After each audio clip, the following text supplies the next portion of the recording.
قیامت کی خوفناک نشانیاں جن میں سے اکثر پوری ہو چکی ہیں۔ رسول اللہ صلی اللہ علیہ وسلم نے فرمایا، جس کا مفہوم ہے کہ قیامت کی بڑی نشانیاں تسبیح کے دانوں کی طرح ہیں، جب تسبیح ٹوٹتی ہے تو دانے بکھر جاتے ہیں۔ قیامت کی بڑی نشانیاں کون سی ہیں؟ ان میں دجال کا خروج۔ دنیا جب سے بنی ہے تب سے قیامت تک دجال سے بڑا فتنہ نہ تو آیا ہے نہ آئے گا۔ حضرت عیسیٰ علیہ السلام کا نزول، یاجوج اور ماجوج ان کے قبیلے کا کسی کو نہیں علم کہ کہاں ہے، اور ان کو ذوالقرنین نے کہاں سے قید کیا تھا۔ 3 ایسے بڑے زلزلے جن میں زمین کے 3 مختلف حصے نیست و نابود ہو جائیں گے، ان میں ایک زلزلہ مشرق میں، ایک مغرب میں اور ایک جزیرۃ العرب میں آئے گا۔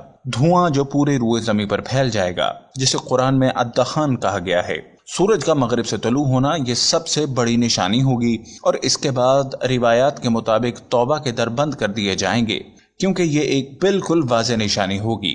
الدابت، پورا نام دابت الارض، ایک جانور جو زمین سے نکلے گا اور ہر انسان کی پیشانی پر نشان لگائے گا۔ ایک آگ جو یمن میں لگے گی اور لوگوں کو ہانکتی ہوئی محشر کی طرف لے جائے گی۔ یہ نشانیاں کسی ترتیب میں نہیں اور کسی ترتیب میں ظاہر ہوں گی، یہ اللہ ہی جانتا ہے۔ کچھ احادیث میں سورج کا مغرب سے طلوع ہونا پہلی نشانی کے طور پر آیا، اور کچھ علماء دین دجال کے خروج کو پہلی نشانی کہتے ہیں۔ لیکن بہرحال جو چیز روئے زمین پر سب سے پہلی تبدیلی پیدا کرے گی وہ سورج سے مغرب کا طلوع ہونا ہی ہو سکتا ہے۔ پھر دجال ہے، جس کے بارے میں کئی احادیث ہیں جن کا مفہوم ہے کہ دجال 40 روز میں دنیا کا چکر لگائے گا۔ احادیث کے مطابق ان 40 دنوں میں سے ایک دن 1 سال کے برابر ہوگا، ایک دن 1 مہینے کے برابر، ایک دن 1 ہفتے کے برابر، اور باقی دن عام دنوں کے برابر ہوں گے۔ دجال ایک آنکھ والا ہوگا اور اس کی پیشانی پر کافر لکھا ہوگا، جس کو پڑھنے کے لیے پڑھا لکھا ہونا ضروری نہیں، اس کے لیے صرف ایمان ہونا ہی کافی ہے، اور یہی ایمان پڑھے لکھے یا ان پڑھ یا زبانوں کے اختلاف کو ختم کر دے گا۔ مکہ اور مدینہ کے علاوہ دجال دنیا کے ہر مقام تک جائے گا۔ اس کی ایک جنت ہوگی اور ایک جہنم ہوگی، جبکہ در حقیقت اس کی جہنم جنت اور اس کی جنت جہنم ہوگی۔ دجال طاقتور ہوگا، ایک انتہائی طاقتور فتنہ۔ وہ تمام لوگ جن کا ایمان کمزور ہوگا اس کی طرف کھینچے جائیں گے اور اس کے باتوں کو اڈاپٹ کریں گے اور ان پر عمل کریں گے، لیکن وہ سب جھوٹ ہوگا، اور جھوٹ چاہے کتنا ہی طاقتور کیوں نہ ہو ایک نہ ایک دن کھلتا ضرور ہے۔ دجال حضرت عیسیٰ کے ہاتھ سے قتل ہوگا، اور یہ واقعہ فلسطین میں باب لد کے قریب پیش آئے گا۔ حضرت عیسیٰ علیہ السلام فجر کی نماز کے وقت دمشق کی ایک مسجد پہ نازل ہوں گے، ان کے ہاتھ فرشتوں کے پروں پر ہوں گے، نماز کا وقت ہو چکا ہوگا اور مسلمان حضرت مہدی کی امامت میں نماز ادا کرنے کے لیے تیار ہوں گے۔ حضرت مہدی حضرت عیسیٰ کو دیکھ کر پیچھے ہٹنا چاہیں گے، لیکن اللہ نے یہ فخر امت محمدی صلی اللہ علیہ وسلم کے لیے رکھا ہے کہ حضرت عیسیٰ ایک امتی کی حیثیت سے حضرت مہدی کی امامت میں عام مسلمانوں کے ساتھ نماز ادا کریں گے۔ اس کے بعد کے واقعات میں دجال سے جنگ ہے، اور اس کے قتل کے بعد اللہ تعالیٰ کے حکم سے حضرت عیسیٰ امت مسلمہ کو لے کر روانہ ہوں گے، کیونکہ یاجوج ماجوج کا خروج ہو چکا ہوگا اور ان سے مقابلہ آسان نہیں، اور وہ تعداد میں اتنے ہوں گے کہ ہر سمت سے حملہ آور ہوں گے۔ زمین کا سارا پانی پی جائیں گے، لوگ ان سے بھاگیں گے، اور پھر جب وہ سمجھیں گے کہ انہوں نے تمام انسانوں کو قتل کر دیا تو تیر آسمان کی طرف کر کے چلائیں گے، اور جب واپس آئیں گے تو خون آلود ہوں گے، اور یاجوج ماجوج خیال کریں گے کہ انہوں نے آسمانوں پر بھی سب ختم کر دیا۔